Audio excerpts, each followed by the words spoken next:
I want to say this with all seriousness, that too many of us have not taken our culture as being a very important part of our identity, and we haven't passed it on to our children effectively.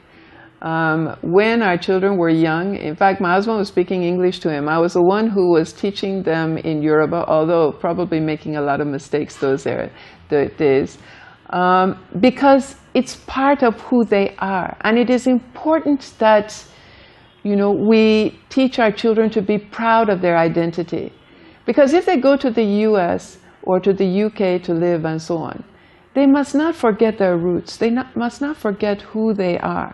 And so we always encourage culture here in the school. We encourage it in our home. That even if I go to the US now, and my husband and I go to the US and we see our son at the airport, he will greet us properly as a Yoruba man, not as just holding out his hand. And this is something that, you know, when children don't know their language, they don't know their culture, you are depriving them of something very, very important, which should belong to them.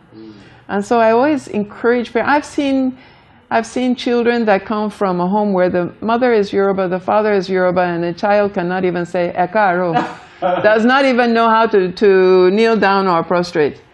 And it's to me, it is sad because, you know, they just see that as, oh, that is African culture. But when you now have children who know who they are, and then, you know, it's always amusing to me that when my children and their friends get together, they want to speak in Yoruba, and I'm pleased.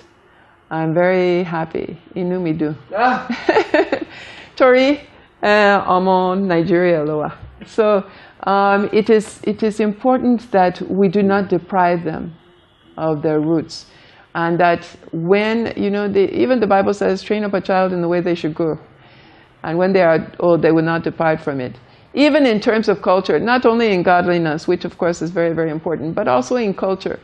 That train them in the way that one has been brought up. I mean, now my husband is always very, very happy when he gets on the phone and he is saying, Tokumbo Baoni, and I will be speaking back to him, Dada Nimsa. And you know, they're very happy because then they can speak. And I will always tease my husband that he's reaping where I have sown, because he wasn't the one who really taught them. But Adupai Lodo Long, thus far, God has helped us.